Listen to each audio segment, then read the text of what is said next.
The truth of humankind is threefold, meaning humans attain an understanding of the names and attributes of Allah and their manifestations through three aspects in themselves. These are reflection, oppositeness, and corporeality.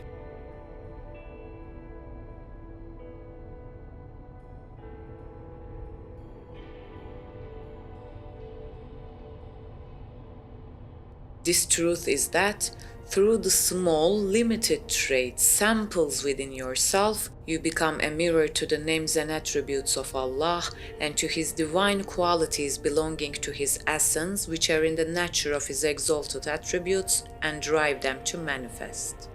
As explained in the previous episode, it is that you become aware and know with your sight that Allah sees. With your hearing, you become aware that Allah is a Sami, the all-hearing. You know with your mercy that Allah is a Rahim, the most merciful.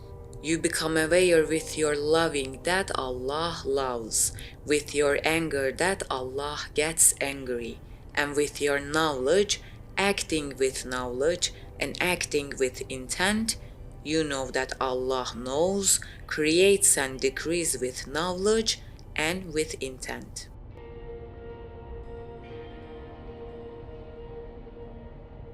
These feelings and reflective attributes in you as tiny minor samples were given to you so that you can comprehend the truth through comparison, that is, so that you can get to know Allah.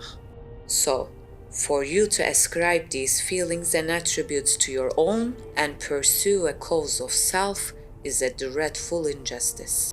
Because that is just like a reflection of the sun on a mirror, pursuing the cause of self by claiming that the real sun is itself.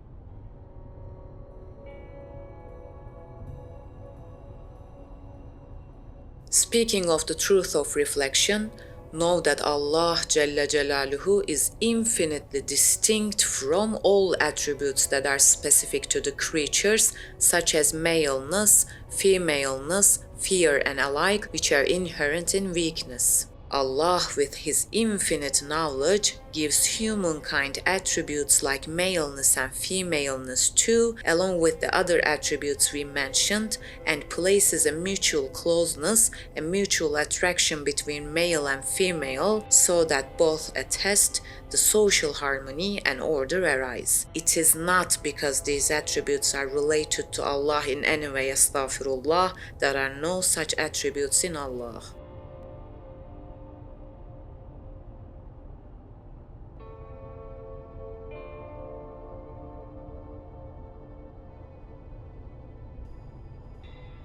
This truth is that, just like the darkness being a mirror to the light, with the darkness in your own essence, you become a mirror to the nur of the names and attributes of Allah and to the divine qualities of His essence which are in the nature of His exalted attributes and drive them to manifest. The stronger the darkness, the stronger it shows the light.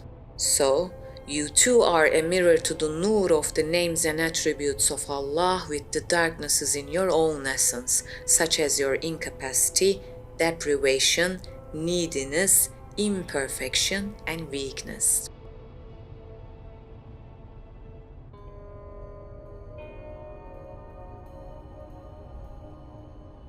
Humankind with its perishing is a mirror to the permanence of Allah. With your incapacity, you are a mirror to the omnipotence of Allah. With your deprivation, you are a mirror to the absolute richness of Allah, to His infinite self-sufficiency. With your deficiency, to the perfection of Allah. With your being created, you are a mirror to the uncreatedness of Allah, and with your transition from one state to another, like from infancy to childhood to adulthood to old age, you are a mirror to Allah's immutability. Speaking of which, transitional states is a characteristic of material and corporeal creatures, but Allah is beyond and distinct from matter and corporeality. It is impossible to think of transition in relation to Him Jalla Jalaluhu. And it is another absolute truth that the one who makes transition has to be permanent and stable, so that he makes the creation's transition with order and in harmony. So, transition actually means being under the control and volition of authority. Allah is the absolute sovereign. No authority or will is over him, for astaghfirullah, otherwise he would be a created being, yet it is an absolute definite law that the created cannot create.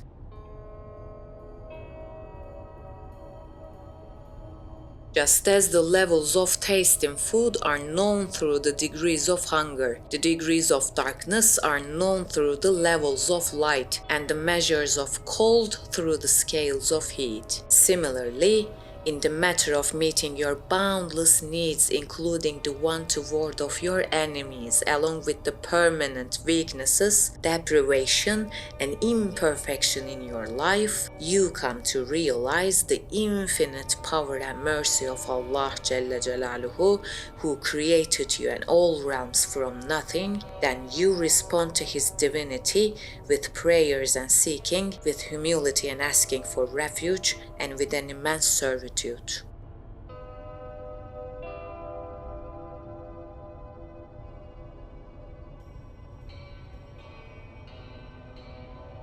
This truth is that, in terms of your body being artfully created, you become a mirror to the names and attributes of Allah, and that you see those divine names and attributes in the realms. It is that with your being composed as the most magnificent art, you see the Sani attribute and the Bari name of Allah.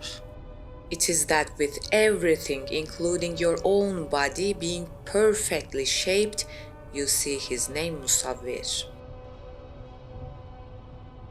It is that with everything painted and adorned in the most beautiful, most suitable manner, you see the Muzayyin and the Mulawwin attributes of Allah. It is that with all creatures, human beings, animals, plants opening out from seeds, zygotes and eggs, you see the Fattah name of Allah.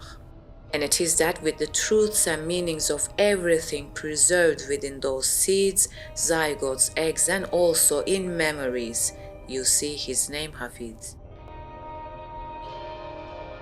There it is. The creation of all realms, humankind and the universe conveys these truths to you. And the Quran Azim Shan presents and reveals these truths, commanding you directly to contemplate them deeply and get to know your designer Allah.